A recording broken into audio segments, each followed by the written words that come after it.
Bonjour amis passionnés de santé. Alors que la popularité du vapotage continue d'augmenter, une question cruciale plane sur son attrait: le vapotage est-il vraiment sans danger pour notre bien-être?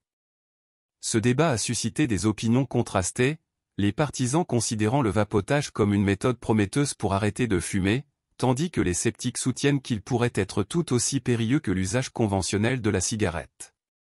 Dans cette exploration éclairante, nous entreprenons un voyage d'investigation dans les profondeurs de ce sujet pour déterminer si le vapotage est effectivement préjudiciable à notre santé. Aujourd'hui, nous nous plongeons dans un discours critique sur l'impact du vapotage sur notre santé. Le domaine du vapotage regorge de perspectives diverses, certains le vantent comme un outil potentiel de réduction des méfaits, tandis que d'autres sonnent l'alarme des dangers potentiels. Rejoignez-nous pour passer au crible les preuves, examiner les études et tenter de résoudre la question brûlante: le vapotage est-il vraiment préjudiciable à votre bien-être? Avant d'entrer dans le vif du sujet, établissons une compréhension fondamentale du vapotage. Le vapotage consiste à inhaler la vapeur produite par une cigarette électronique ou un appareil analogue. Ces appareils fonctionnent en chauffant une concoction liquide de nicotine, d'arômes et de produits chimiques assortis, générant ainsi une vapeur que les utilisateurs inhalent. Maintenant, naviguons dans le brouillard entourant les risques potentiels pour la santé liés au vapotage. Alors que l'ampleur des répercussions à long terme du vapotage reste une énigme, un éventail d'études ont dévoilé des résultats troublants.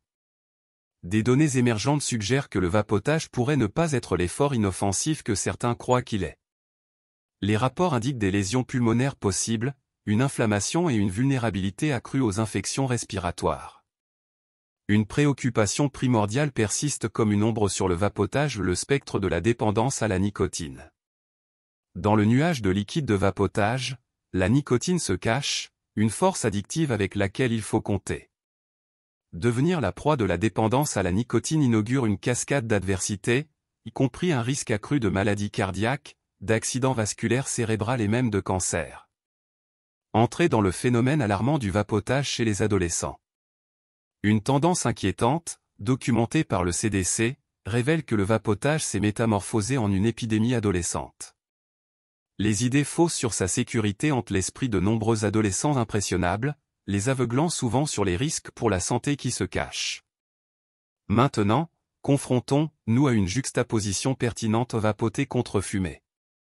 Bien que le vapotage puisse présenter un chemin moins périlleux que de fumer des cigarettes conventionnelles, il n'échappe pas entièrement à l'ombre du risque.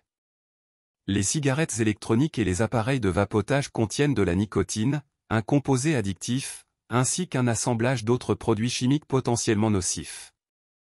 Dans la symphonie de ce débat, nous rencontrons une harmonie complexe de voix plaidant pour et contre la sécurité du vapotage. À travers les couches de vapeur et de conjecture, une chose reste claire: la nécessité d'une recherche rigoureuse, d'une éducation complète et d'une prise de décision éclairée.